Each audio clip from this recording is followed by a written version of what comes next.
Waking up with the sun, lazy as a cat. Coffee in my hand, I'm ready for a chat. Wager talk flowing like a gentle breeze. Saturday morning's always such a tease. Gunzpick's buying power by my side. Bobbino's ready for this morning ride. Power 5 feeling like a golden dream. Cashing out wagers like a flowing stream. Gunzpick's buying power by my side. Bobbino's ready for this morning ride. Power 5 feeling like a golden dream. Cashing out wagers like a flowing stream. 2 new big bangers hitting hard and fast. Hot cappers rising, making hot. Yes, sir. No. We didn't do that song enough justice here on the Saturday mornings with Gunzpicks. I have to play that one with my guest coming on here in a second. Let's bring it up. Let's bring this back. Come on, guys. It's a Saturday morning. Let's get the vibes up. Let's go. Come on, hit the horn. Waking up with the sun, lazy as a cat. That's right. Sox Nation knows. He's in. Hit into the chat, guys. It's Saturday morning, baby. Let's go. Come on. Yeah. Power 5 feeling like a golden dream. Let's go, guys. Get into the chat. Gunzpick's buying power by my side. Come on. Bobbino's ready for this morning ride. Power Let's go. 5 feeling like a golden dream. Cashing out wagers like a flowing stream. 2 new big bangers hitting hard and fast. Yes. Hot Yes. cappers rising, Come on. making our cash Go. last. More new wagers, sweet like a break of dawn. Hitting the books till the money's gone. Money never leaves, dude. We make money on this channel. Let's go. Come on. Yes. 29 in the building. Let's go. Come on. Cup of coffee, parlay on the rise. Rise. Money dancing in our eyes. Pop. Let's go. Saturdays, the century. All right. We got to bring this down a little bit now. What's going on, everybody? Welcome to Saturday Mornings with Gunzpicks. I am the host with the most podcast podcasting, the self-proclaimed CFB GOAT himself. And we are back once again on a beautiful Saturday. We have a very special guest waiting in the queue. I want to make sure I give him the proper introduction. You may see him on such podcasts as The Power 5. He's also doing a show with Mike Zinno, The Morning Wager. And we can go check him out on Wager Talk. It is my man, Brian Power in the building. What's going on, my friend? Hit the horn. Man, Guns, I might have to pay you for the rights to that song. I can't believe that. You didn't tell me you made that. I was floored. I just got back actually up off the floor for that. I really appreciate that wonderful introduction, man. Yeah, listen, Guns Corp's jingles department working overtime for me. Oh, my goodness. It's always a new theme song every single week. It always associates my guest. But Brian, what's going on? How you doing this beautiful Saturday? Oh, I think I'm doing all right. We were chatting before we pressed the live button. I am very excited about the Week 2 college football card. I got no other responsibilities whatsoever in this world today other than, watching all these games. I've been breaking them down all week, so it makes sense. And ready to really talk about whatever you want, man, because I think this is a great card with a lot of opportunities.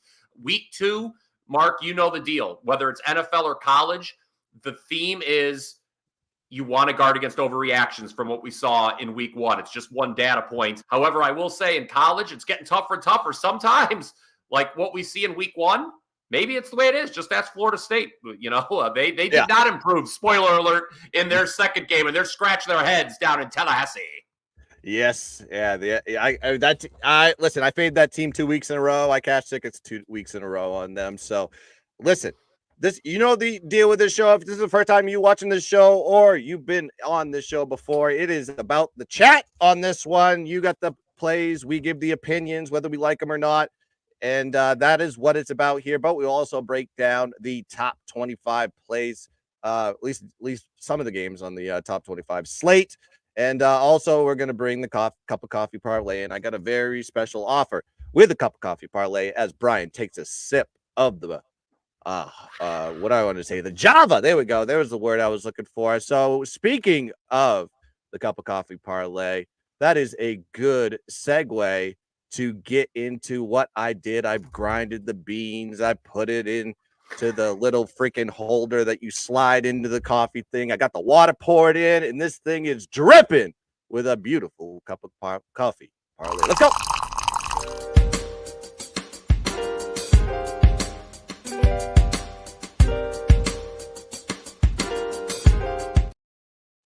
Yes, sir. The cup of coffee parlay is cooking today, and I'm not going to only give you one. I'm going to give you two because we need to catch one of these beautiful bastards, and we're just going with a lottery ticket today. We're not spending a lot of money. We call it the cup of coffee parlay for a reason. Why? Because we only spend the value of a cup of coffee, whether it's Dunkin' Donuts, Peach Coffee, Starbucks, wherever you get it. We're going to be going UK money line, Maryland money line as I'm wearing the red hat, Virginia Tech on the rebound after losing to Vandy last week. Money line, Illinois money line, San Jose State money line, Nebraska money line, what was that? Oh, yeah, Tennessee money. Did I put Tennessee on that one? Damn it. Oregon money line and Utah plus 28.5. And that is a 40-1 ticket here, folks. It's a lottery ticket. We're not spending a lot of money. We are straight bettors, not parlay guys. And also, I'm going to throw another one in here. Let's go with the double doggy espresso parlay. I'll call this one. Tulane money line, San Jose State money line, Illinois money line for a 20 to almost 22-1 ticket on that one. And what I need you guys to do, if you're tailing the cup of coffee parlay, I need you to get in the comments. Tell me you're tailing the parlay. Why? Because I am going to give a $50 giveaway if one of these hits today to one of the people that gets in the comments and says, Guns, I'm tailing the cup of coffee parlay with you today, boys. And that is what I'm going to do, making sure that we're going to be kumbaya on the cup of coffee parlays here on a beautiful Saturday. Any thoughts on those, or do you hate them there, Brian Power? So with that second one, I like two of them. I think Tulane is a live dog against Kansas State. Are they going to pull the outright upset? I don't know. I like them plus the points. Really like San Jose State in there. Obviously, the coaching staff very familiar with what Air Force wants to run. And Air Force just isn't very good this year. This was probably the best team in the Mountain West last year. They fell apart late. They have very little returning production. Unfortunately, though, Guns, I will not be rooting for Illinois to win because I have a season. Well, I mean, they can, but it'll make me sweat a little bit because I have a ticket on them under 5.5 wins this season. They did beat their FCS opponent last week, which I obviously expected. But it was a big ticket. I think Brett Bielema might be done in Champaign-Urbana after this season. So kind of hope they actually do. So in all due respect, maybe they can win this one. Maybe they can win this one, but hopefully they don't win more than 3 the rest of the year. But that'll put me in a sweat if they can only win 3 of their last 10 games. I got to be honest. I struggled to find 3 dogs that I thought could win outright on this one. I mean, that was like the last of the last because I was pretty confident with San Jose State. And that one was like, okay, I guess I'll add this one in here because I just didn't see another dog on the board that I thought was good. But what do I know? There's a lot of dogs that I like plus the points, but in terms of, something that I feel, okay, they're not even going to need the points. They're just going to win the game on the field. You're right. There aren't a ton necessarily that I love. Maybe Army again, that's a short dog. Obviously, if they cover, they likely win outright at Florida Atlantic. Tom Herman doesn't exactly have them believing down in Boca Raton as of late. Yeah, we got 29 telling us Appalachian State is the play today, and I couldn't agree more. We'll be talking about that game in a little bit. And, of course, Sox Nation says, I'm tailing. Let's cash. Give him the horn for that one. And he thinks Illinois is better than a lot of people think. We shall see here on this Saturday. But let's break down the top 25 board. Like I said, we're going to be talking about these games. We're not necessarily have any plays on these games, but we will give the opinions nonetheless. And let's go with the biggest game on the board today. Texas going to the big house. The team against Michigan.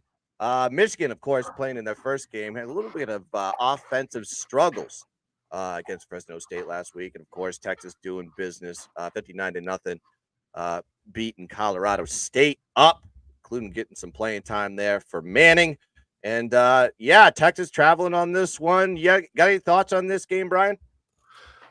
Yeah, I look, I don't have a lot of faith that Michigan's going to pull the outright upset here at all. You look at what they did offensively against Fresno State last week. It wasn't much, was it, Guns? They needed a defensive touchdown just to get that final margin to 20. Wasn't enough to cover the spread. And it was a long pick six, too. It was, I think, 86 yards? So Fresno State was driving again there. But here's the key, and I brought this up earlier in the week when I was handicapping this game. Michigan has allowed more than 24 points in a game just once since 2022. I like Texas under its team total, okay? I think there's a lot of things. When I make a bet, Guns, obviously, I want a lot of different outs. Texas, they can score under 24 and a half, which is the team total, and still cover the number. They can. If Michigan's offense is completely inept and does nothing. That could also mean Michigan covers the spread. It's a generous number. Obviously, based on the odds makers didn't like what they saw with Michigan. The public didn't like what they saw with Michigan last week. That's why this number has been bet up as high. I would not lay it with Texas, obviously. Michigan's taken a little bit of money this morning. I see it's back under 7. So I think the best way to play this is Texas under their team total. Again, 24 has been a magic number for the Maize and Blue defense. They have not given up more than that, except just one time in the last 2 seasons. Yeah, I think this is going to correlate with the play that I like on this one, and I'm just double checking to see what the total is, just so I don't speak out of turn. Okay, so I'm seeing the total drop in big time. It's at 41.5, 42's out there on the board. I got this at 44.5 early on in the week here, so I like the under on this one. If you told me in 2023. that Texas and Michigan were going to be playing each other and the total was 44.5, I would say, what? There is no way that total is 44.5. And look at us a year later. Look where we're sitting.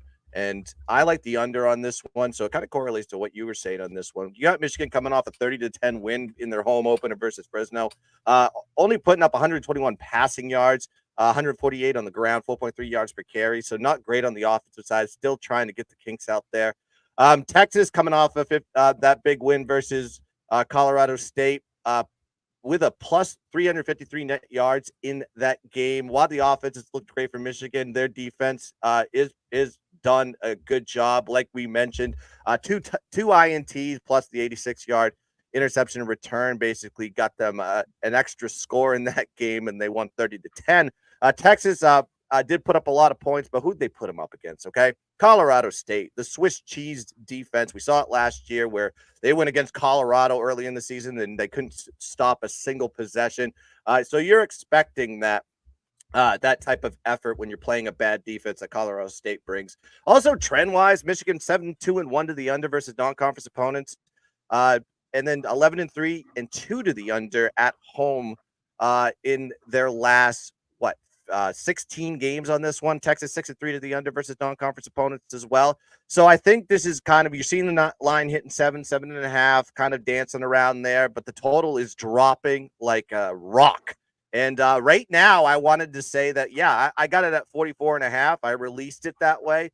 I'm seeing 41.5. I was like, it's getting away from us a little bit on the total. I will say that much. But if you want to take one direction on this one, it's probably towards Brian's way and with the team total at this point, because key number going past a ton of key numbers on this one. I like my number, and I kind of don't like it anymore. So yeah, now it's a lean to the under where the total sits now. Next play, next game on the board here. This is going to be an interesting one here. Arkansas. Do they have an offense now with Taylon Green and Jaquindon Jackson? I don't know. We need to see them. And this is the sample size of all sample size playing the Cowboys here in Oklahoma State. And 12 p.m. tip. Any thoughts on this one, Brian? Yeah, I'm on an island here. I think I like Arkansas in this game. This actually is a underdog I think could shock the world on Saturday. Let's talk about Oklahoma State. A lot of people like this team coming into 2024. I get it. Mike Gundy, a lot of success in his, near 2 decades in Stillwater. This is one of the most experienced teams in the country. But, Guns, I look at Oklahoma State last year, okay? what they did. This team was outgained in Big 12 play, actually. I thought it was a fraudulent run to the conference championship game, quite frankly.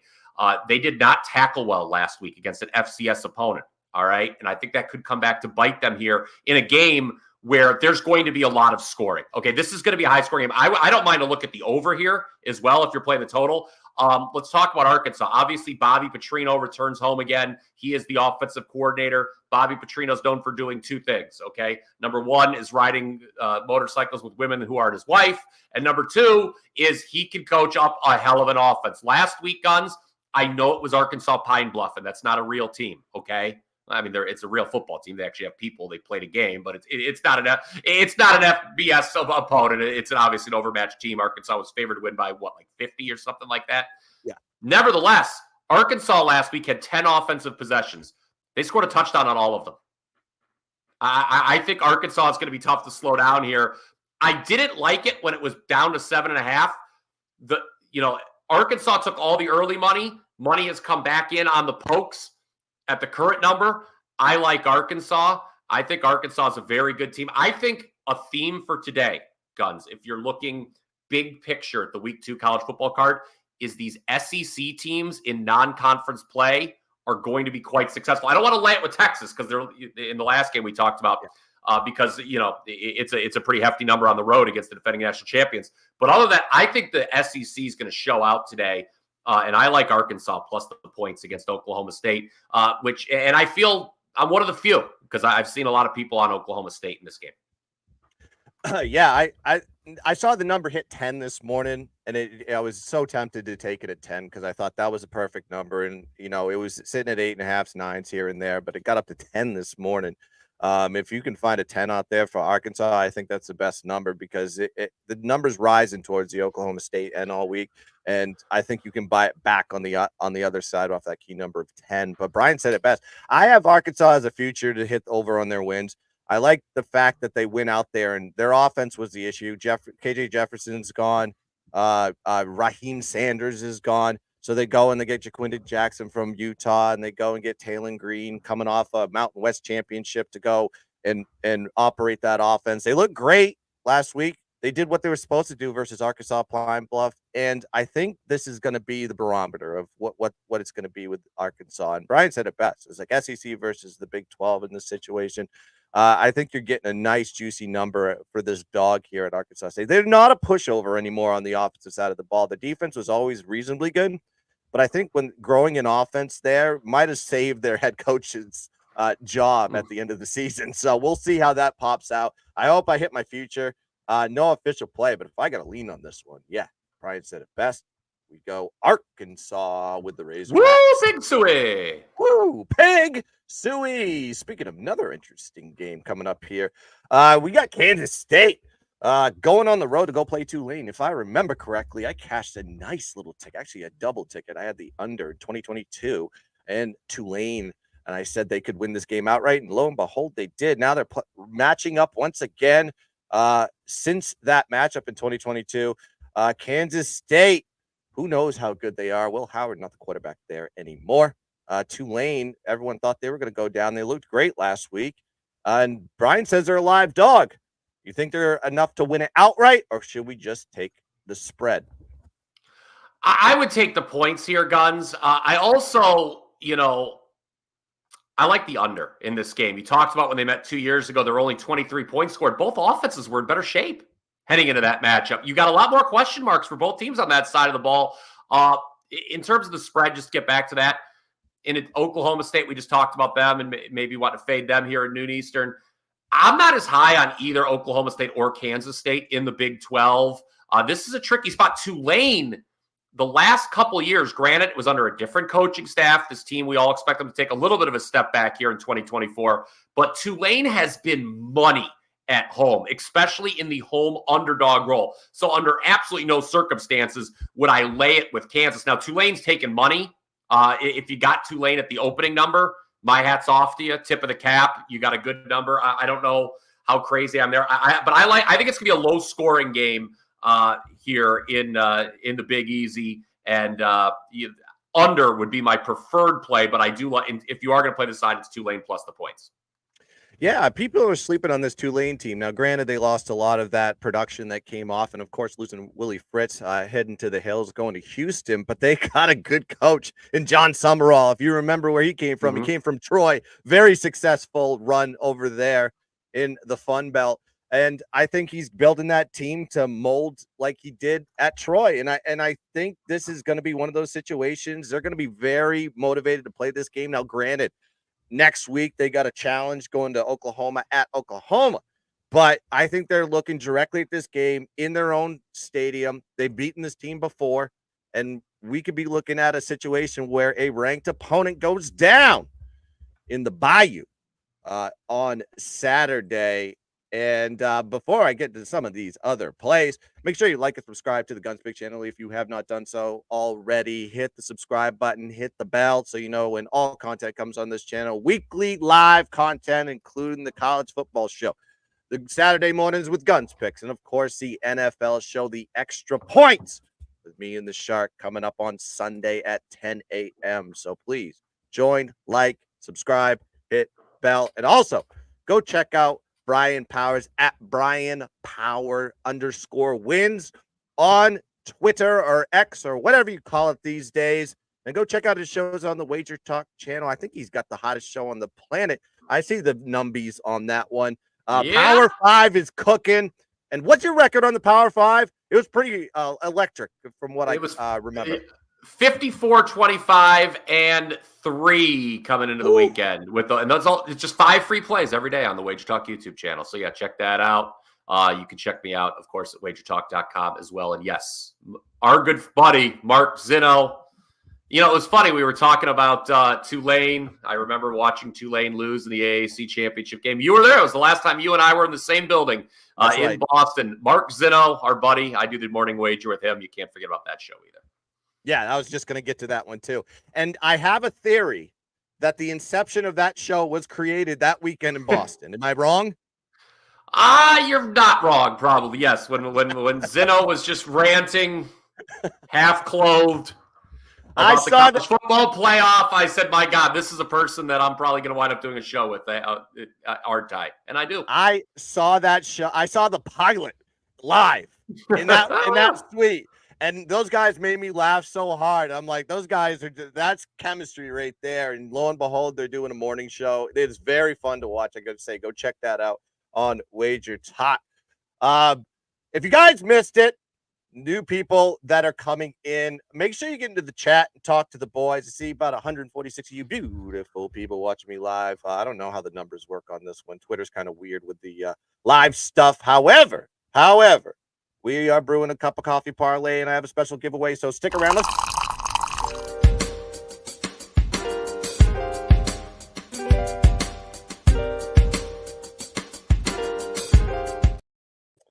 That's right. I'm going to give you 2 cup of coffee parlays today, and let's start with the first one. We talked about it earlier. Right there for you, a nice little 41-1 play, or actually not quite 41-1, but you know what? It's just a lottery ticket. I said put $5 on it and just forget about it. If we hit one of these babies, I'm going to give away $50 to the person that gets into the chat and says, Guns, I'm tailing. I'm going to talk about the live chat. I'm talking about the comment section on this video so I can track it, who comes in and who comes out, and I will DM the winner if we cash that one. And we got another one here because we're going to hit a small underdog parlay. Of course, Brian says not on Illinois, but we're going to take them anyways. San Jose State and Tulane are in the 3-teamer here. We're at 20, almost 22-1. So those are the 2 cup of coffee parlays. Like I said, hit the like, hit the subscribe, and get into the comment section and tell me you're tailing the cup of coffee in the big time. Yeah. All right, let's go into another play here. Kind of an interesting one here. It feels like it's a non-conference game, but it ain't anymore because these 2 teams are in the same conference now. Number 11, Utah. Day game, thankfully, for Baylor, because this was night in Provo? Salt Lake. Salt Lake. There we go. I was thinking about BYU for a second. My fault. Baylor going on the road here. I do like Baylor overall in the season. I think they can get over their win total with Aranda's back against the wall trying to save his job. Baylor versus Utah. What are your thoughts on this one, Brian? I do not have a strong feeling on this one. I mean, naturally, my inclination is when you have, similar to what we have with the Arkansas Oklahoma State game, when you have a unranked road dog against a top 25 opponent, there's usually some value on the road dog. So, just conceptually, I guess I like Baylor, but I'm not running to the window to bet the Bears. I think Utah's winning this conference in its first year. I think they're by far the best team in the Big 12.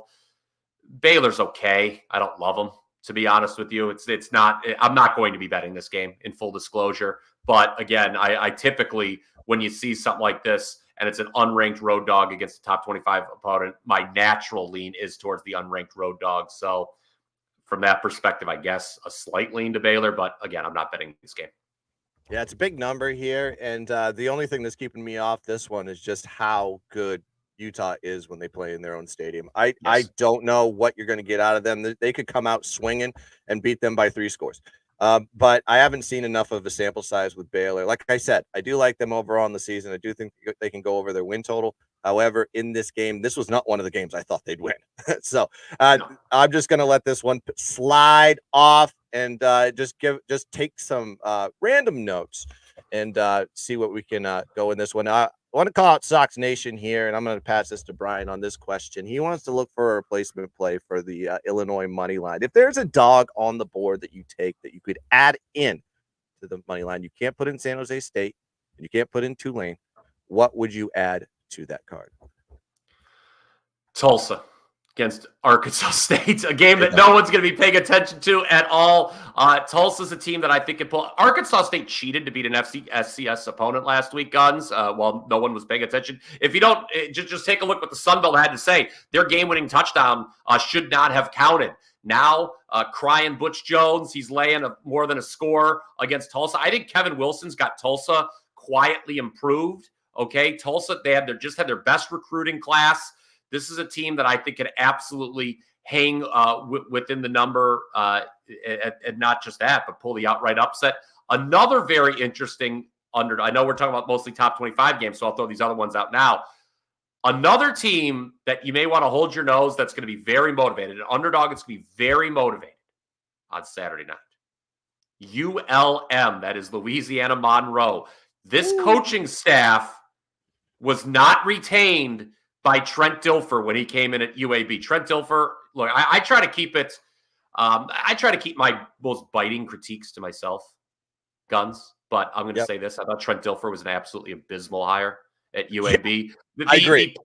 The players wanted Bryant Vincent, who is now coaching ULM, to be the head coach. He was the interim. Now he's hosting UAB. Do you think he's taking this one personally? ULM, I get that they have not beaten an FBS opponent, since, the beginning of the Biden administration, it feels. But, but they are going to be motivated for this one. If there was ever a time for ULM to end that losing streak, it might be here. They've taken money for the record. They were plus 13 about 24 hours ago. They're down to plus 11. I think ULM is another potential underdog that could shock the world on Saturday. And I always like those underdogs that no one is talking about, not the trendy ones that everyone is talking about all week. Money's in the crumbs, baby, as they say. And I think Brian just said it, and Sox Nation just gave a little bit of a thank you on this one. He also says mortgage on the Utah. Listen, we're money managers here. No, we're not put your mortgage on anybody. That's right. We're responsibly gambling here. And I got my other guest sitting in the queue. I want to make sure I give him a proper introduction. He has a great podcast as well with my guy. You've seen him on here, Connor Mack Picks. He breaks down every single game in college football on his podcast in multiple parts, it seems. It's called Hitting the Books. Go check that out on YouTube.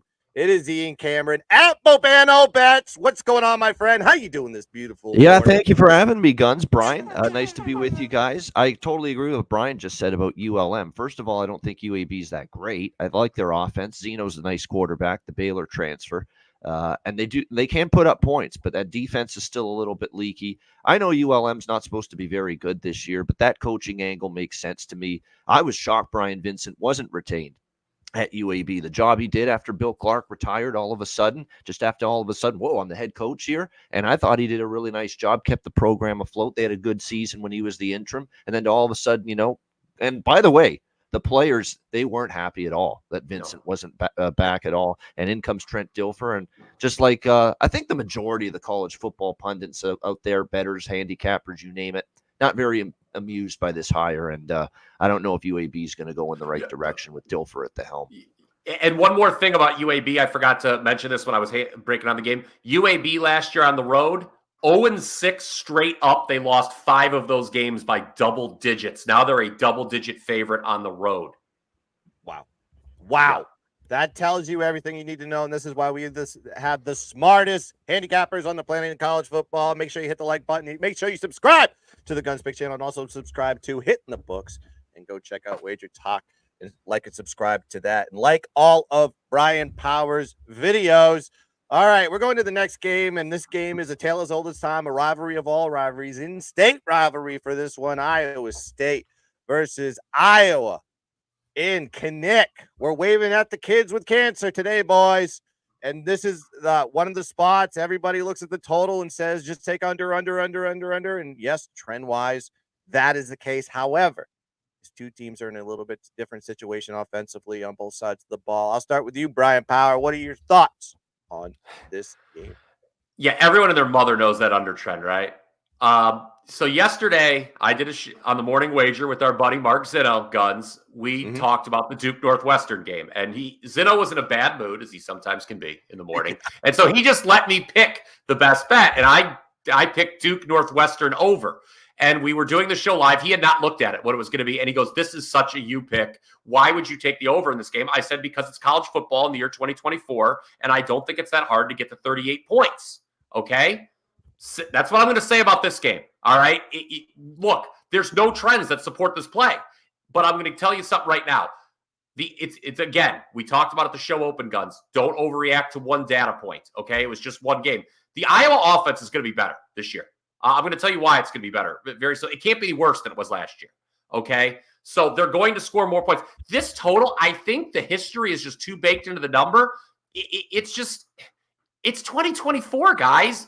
It's in football. You got to go over a number this low. The Duke North, yes, I got very lucky with the Duke Northwestern over last night because the game went into double overtime. But that's why I bet, because things like that can happen. And it's where, and you know, it's too risky to bet the under at this low of a number. I would actually go completely contrarian and bet the over, which I think has hit just twice in the last 19 meetings in the battle for the Cy-Hawk Trophy. Let's make it 3 out of 20.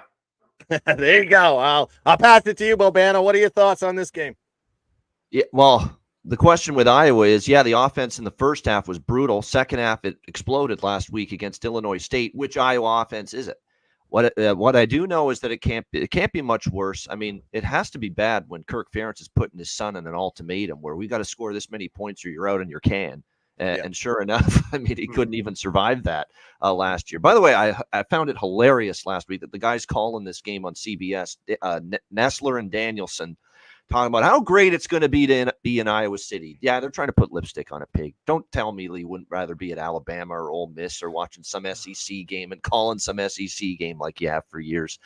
Look, I think it's a bold call by Brian to go over, but I'm telling you what, even though I lean under, I can't bet an under at 36. I mean, it's just very, very difficult for me. I like Rocco Becht a little bit, the Iowa State quarterback. The problem is you're not going to get much pace from either of these two teams on the offensive side, but telling you what, 36 is too low for me to take an under. I'd lean Iowa State, actually, from a side perspective. I'm not ready. I haven't bet this game. I won't be involved, but I lean Iowa State a little bit. Just can't lay it with Iowa just yet.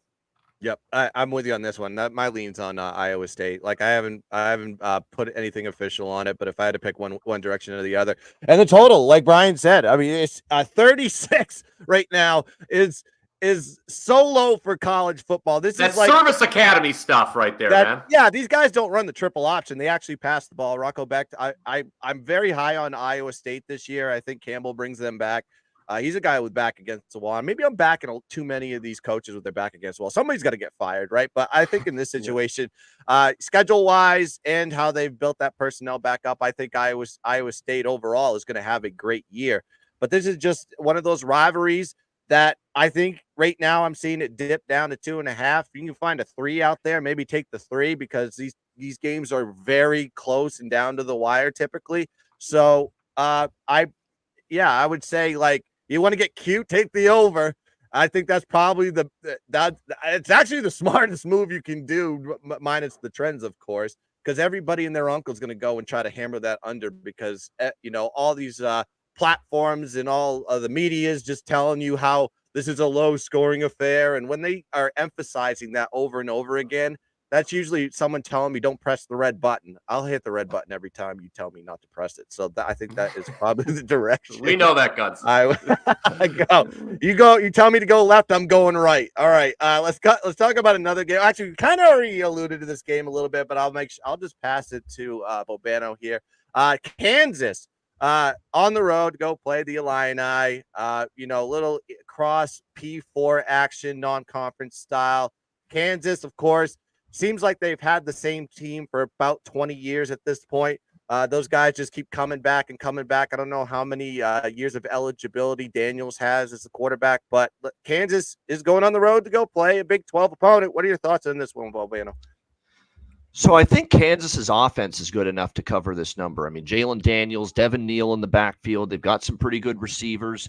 I think offensively they're good enough to take care of business here. Defensively, have they made enough strides under Lance Leipold to go on the road and be a road favorite and cover a number like this against another Power 4 opponent? I think that's really the big question. But then you flip it around to Illinois' offense. And look, you know what you're going to get from Bielema. It's going to be run heavy. And I'm still just not a fan and all that enamored with Luke Altmaier. I just really have not been impressed since he's been at Illinois. The Ole Miss hell, he was at Ole Miss. I don't think there's a reason why he's not at Ole Miss anymore. Yeah. Couldn't cut it in the SEC. Had to go to Illinois to find another opportunity. And I honestly don't think he's made the most of his opportunities. Very inaccurate. He's turnover-worthy plays. Oh, you're going to see a few of them every week from Luke Altmaier. So I have real concerns about Illinois keeping pace here. I'm a little surprised this number has stayed pretty much stagnant all week long, that there hasn't been more movement up on Kansas. I did lay the points here with Kansas in this 4.5-5 range. Well, there you go. So Bobano says it's Kansas Day with Lance Leipold and the crew. Leopold, whatever you say.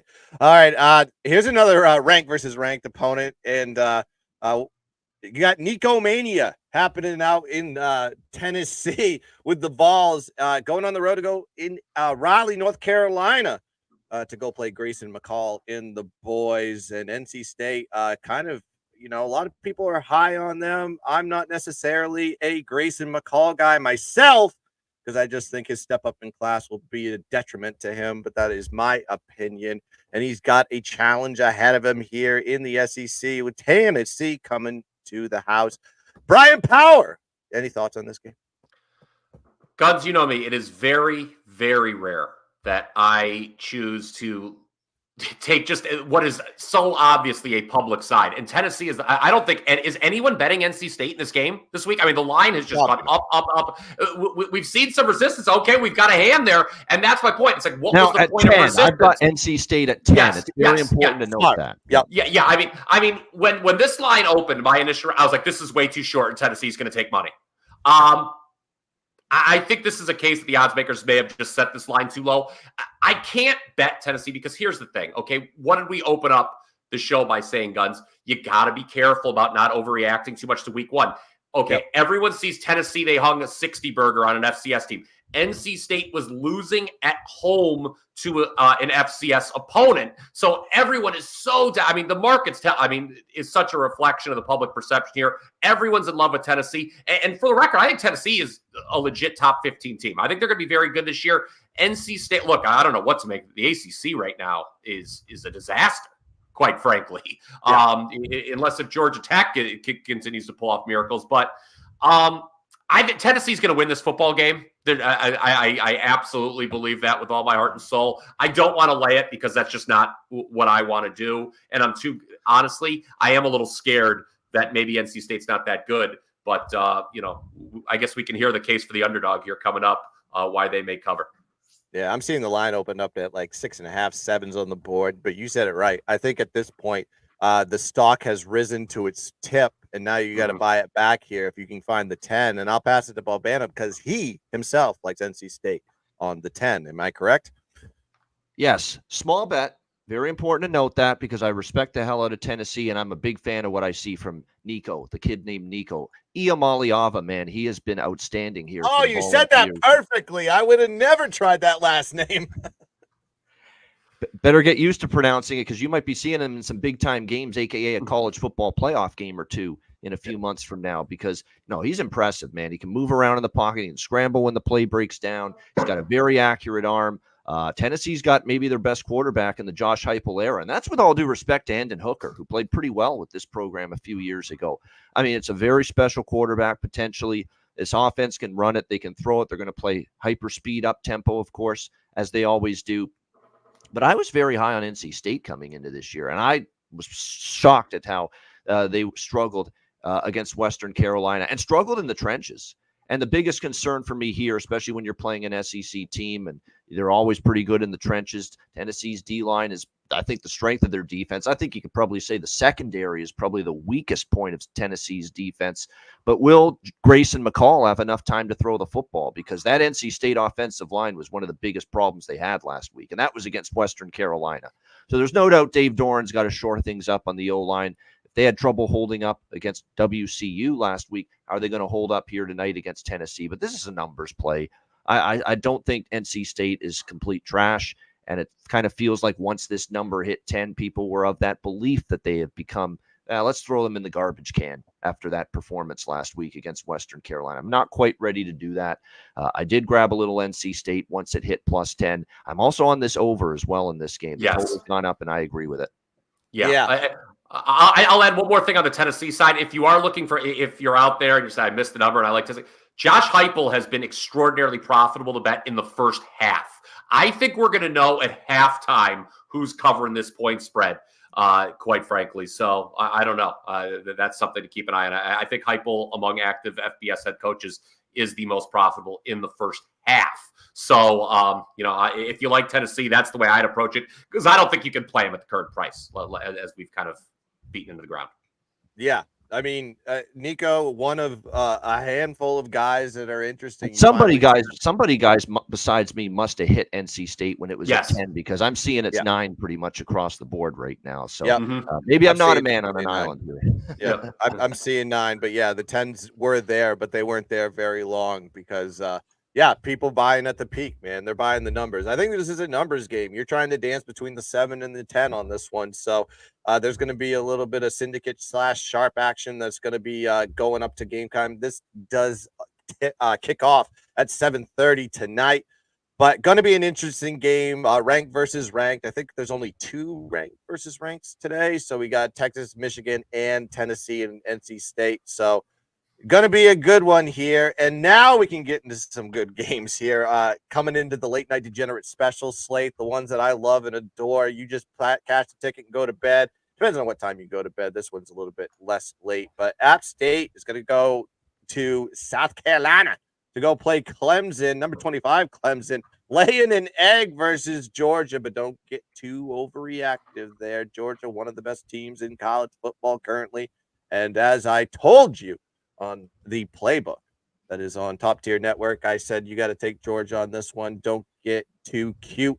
And they cashed a ticket 34-3 in that game, I believe it was. So yeah, Clemson, are they on the bounce back here, Brian Power, or are we looking at App State? Yeah, I'm lucky I got out while the get is good. I had Clemson in the first half plus 6.5. Nothing like cashing that ticket. And then I got to watch them completely fall apart after halftime and get their ass kicked. But I didn't care about that because I won. Look, I alluded to it moments ago. The ACC, are any of these teams besides Miami any good right now? I think it is wrong to expect a team after getting its lunch handed to them. Again, like you pointed out, Guns, Georgia is the best team in the country right now. Okay, so there's no shame in losing to them. But Clemson was annihilated in the second half. And I would be very scared about coming back to lay this many points. What did I talk about earlier? Unranked road underdogs against top 25 teams. That's where I generally look. It is how I would look at the App State side in this game. I do not want to lay 3 scores with Clemson after what I saw there. You talk about coaches on the hot seat. Look, Dabo's got a job for as long as he wants it, but his refusal to use the transfer portal, in a word, is dumb, and it's hurting the program right now. So it would be App State or pass for me in this game. Well, we'll have to see today if Dabo Sweeney got that drip. But I'll pass it to you, Bobana. What do you think about this game? If you don't think Dabo Sweeney's feeling some stress and feeling some pressure right now, just see some of the shit he said earlier this week talking about how, oh, you guys write good things when we're good. You'll write bad things when we're bad. All I know is I trust and believe and love my foundation. I love my job and and the process and da-da-da. It kind of felt like he was just, whoa, that's a guy feeling some heat when you're talking in circles like that. And so it's going to be interesting to see how Clemson responds here. What I will say is, if you're wondering if App State can hang in this game, go back and look at the last couple of years and see what App State's done in the non-conference in this underdog role. It's been impressive. They went to JMU last year and handed James Madison their first loss of the year. And that was a damn good James Madison team. They lost by 6 in overtime, covered the number wire to wire against North Carolina last year. 2 years ago, they went to A&M. Big underdogs, won outright. 18-point dogs, won outright at Texas A&M. Covered again against North Carolina that year as well. I think lost by 2. It was a high-scoring game. They have been absolute ATS machines in this non-conference, bigger underdog role against power competition. It's been a very good role for App State. I'm on App State here. Am I worried a little bit about the way they looked last week? Oh, absolutely. That was not a great App State performance that we saw last week from them in their first game against ETSU. Yeah, 38-10, but a lot of that was in the fourth quarter when I think ETSU finally wore down. For 3 quarters, that was a pretty close football game. So Aguilar's going to have to play better. I thought the defense was all right. Clemson is a pretty good defense. I know Georgia ripped them apart in the second half, but it's Georgia. That being said, App State's great in this role, and Clemson's offense, flat out, I can't trust them, laying 17 and a half like they are here. So I'm going to be looking at App State. They have been money in the bank as bigger underdogs in non-conference play these last few years under this current head coach. I think there's going to be consensus on this one for this is an official play. I put this out early in the week. I told you to go take App State on this one, and Bobano said it best. They play in this role very well. Like they're familiar with P4 teams. Bobano said it. UNC, A&M, Miami. I was like, all those teams, they never lost more than 2 points. They're 6-0 ATS, and they also, I believe they have some upsets in there. When I have to double check that one, but between 21 and 24, 6-0 ATS versus P4 opponents. And then you got Clemson's schedule. This is the first time, if you go back into their history, they have never scheduled a tough game in week 2. They've had some tough games in week 1, but look at last year. They played Charleston Southern, Furman in 2022, South Carolina State in 2021. And then they played the Citadel. Those are the games they played historically in game 2. So they always had a cream puff after a tough game. So they're in an unfamiliar spot for a Clemson team. Yep. App State 9-2-1 ATS is an away dog last 6 seasons. 3-0 ATS is a double-digit dog. Clemson 5-10 ATS versus non-conference opponents last 3 years. 6-13 ATS is a double-digit favorite last 3 seasons. App State is considered one of the favorites to win the Sun Belt. They're not a cream puff team. Joey Aguilar, while kind of had his struggles last week, he's going to be a good quarterback overall in the season. He'll progress as a veteran QB. And then I don't trust Clay Klubnik to get me over 17 points in any game this season versus any opponent. And I think the perception is, Clemson coming off a Georgia win, they're just going to come back, bounce back, and beat the piss out of a non-P4 team. No, this App State team will be aggressive. They will come in hot. This is a bookmark staple game for them in the season. I'm sure the coaches are emphasizing that to the players. They're going to be really pumped up for this one. And Dabo maybe reconsidering not taking any transfers and building his program from the ground up. Could have taken a few to fill some holes in this one. I think App State's a live dog here. Little North Carolina versus South Carolina here in this game as well, which is very interesting. And look, if Phil Maffa runs for 200, Cade Klubnik throws for 300, we're in trouble, but come on, I'll dare them to do that. Yeah. So, this is going to be a tough spot there. And I'm not high on Clemson all season long. I'm just, there's nothing that screamed to me.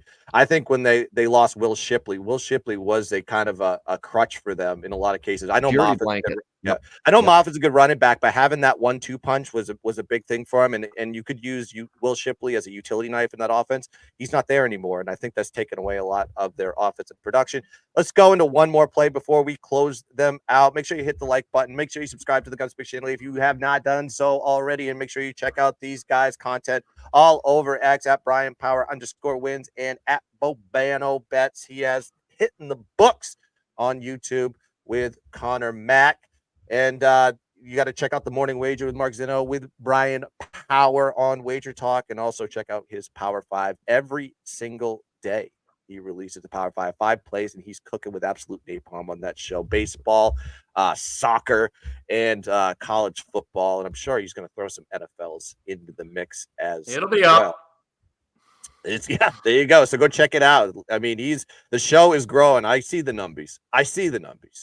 All right, let's go one more play before we close it out here. Boise, this is an interesting one here. Boise going on the round Mountain West style to go play an Oregon team that kind of didn't really play their best ball. I do have a little bit of a breakdown because I did assess the box score, and I think it's a little bit misleading outcome in that game. So Dan Lanning kind of let me down in Boston with Brian Power, and I was crippled on that Friday when they couldn't beat Washington, but I digress.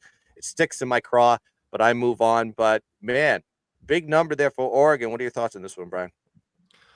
It is a big number, and obviously a lot of people are expecting this team to bounce back. It was a misleading final last week against Idaho. I think anyone who looked at that can see it. Okay, they only win 24-14, but Gabriel completed 41 of 49 pass attempts. A lot of that was there were not a lot of air yards there, but Oregon had a 487-217 edge in total yards. It was 31-10 in first downs, yet somehow it's only a 3-point game late in the fourth quarter. Look, Oregon didn't try last week. They just didn't try. They rested people on the offensive line. They knew they didn't need them. They had one eye on this game here with Boise State, which is a big statement game. Now, sharp money definitely got down quickly on Oregon here. We saw it bet, all the way up to a full, I think, minus 21. I think this touched at minus 21 at one point. I did not want to lay it with Oregon, so this is what I'm going to do. I like Oregon's team total over in this game. If you like the Oregon side, they're going to need to go over their team total to cover the points anyway, which is 40.5 is what I got it at. I don't think there's going to be a problem scoring points against Boise State. Why do I say that? Boise State just gave up 45 points and 461 total yards to Georgia Southern last week. Georgia Southern was 12 for 19 on third down, got 27 first downs in that game. The Broncos defense struggled to get off the field. I don't necessarily want to worry about whether or not Oregon can slow down Ashton Genty, the outstanding running back for Boise State, who had 6 touchdowns last week. So let's just focus on the Oregon offense. I should have done this with Arizona last week instead of laying a big number. I should have just focused on their team total because they scored about 100. I think Oregon puts up a monster number here on the Boise State defense. And Oregon, whether or not they cover the spread, I'm not going to be concerned. I just think they score 41 or more points here. Big offensive output in Eugene on Saturday night from Dan Lanning's crew. Yeah. Bobano, your thoughts on this one? The question is Ashton Genty going to go off? Because if you remember back last year, Oregon was stronger defensively against the run as opposed to the pass. So I think, because remember Penix, how he shredded that Oregon defense when the 2 games against Washington last year. So they struggled more against the pass, but they were good against the run. If that carries over into this game, it's Madsen, the quarterback for Boise, going to be able to do enough through the air on the road here. The one thing I can say, and to Brian's point, is I have a hard time trusting Boise's defense after last week. I mean, that's a first-time starting quarterback in J.C. French and Georgia Southern up and down the field against you for most of that game. That I did not expect. From what I had looked at, Boise State was supposed to have a pretty solid defense, be good in the trenches. I mean, their D-line got smacked around, pushed around by Georgia Southern. So going on the road now and facing Oregon, I have worries that they're not going to be able to hold up on that D-line against Oregon. And yes, I know Oregon didn't look good last week against Idaho, and their offense had trouble finishing drives and putting up points. But it's a part of me that thinks maybe Dan Lanning and Oregon were playing possum a little bit, and maybe just thinking, hey, here's the big game here against Boise. Don't forget we got Ohio State down the line as well. Let's not just show all our bullets in the chamber here last week in a game we feel comfortable we should win against Idaho. Now, it wasn't anywhere close to the level of comfort I think they wanted, but they still got the job done. And think about the travel for Boise. You go from Boise, Yes. Statesboro, Georgia. Now you're all the way back to the Pacific Northwest again here for Eugene, Oregon, and back-to-back road games. So a very tricky situational spot. I thought about laying the points. It's a lot. I didn't, but I would lean Oregon. I would lean in some sort of form with Oregon team total over or full game over and hope that maybe Boise can do enough as well. Yeah, it looks like it's geared towards the over on this one. 61.5 opening, sitting at 62.5 right now, and 19's on the board. And I like Oregon. But I broke it down by the box score. I went and looked at every single drive because why? It was a 24 to 14 outcome, but they were plus 270 in yardage on that game. So that's kind of not typical. So I had to go back to the box score, and you go look. They just had a missed field goal at the Idaho 34, fumble at the Idaho 31. Ran out of time in the first half on one of their drives and ended at the Idaho 26. Two turnovers on downs in their own territory as well that led to 7 points for Idaho, and settling for a field goal at the Idaho 8. So they had 4 chances for points, and they only came up with a field goal and took 2 risks on 4th down and gave Idaho 7 points. So that's kind of the outcome that happened in that game. So a little bit misleading. They moved the ball consistently, but no finish. Yeah, no finish on that one. We'll see if they can put the biscuit in the basket, as they say, today. And then you got Idaho just took advantage of a bad Georgia Southern team. Their defense, though, for Boise, I was not impressed with them. 7 out of 10 drives towards the end of the game ended up in touchdowns for Georgia Southern. So this defense is going to be a big old question mark all season long, and maybe I'll tell you what, Guns. Before last week, I probably would have been on Boise in this game because I got Boise to make the playoff and win the Mountain West, and I was really liking this team coming into this. And now after last week, I'm like, I'm fearful. That's why I'm not on Boise now tonight. Go ahead, Brian. If you're Boise, you just don't want to get blown out in this game because you can obviously lose it and still make the playoffs as the Group of 5 team. But obviously a blowout in front of a national television audience does you no good. I mean that's Boise. They're just trying not to get blown out. I don't know. I think the consensus here is they're going to struggle to get stops against Oregon. Oregon should have scored more points last week. We know what this Oregon offense can do. By the way, Boise last year visited Washington, gave up 56 points. And that, Guns, not to reopen wounds, that's a Washington team that Oregon was favored to beat not once but twice last year. Of course, lost both games outright, but I think that's worth pointing out. Yeah.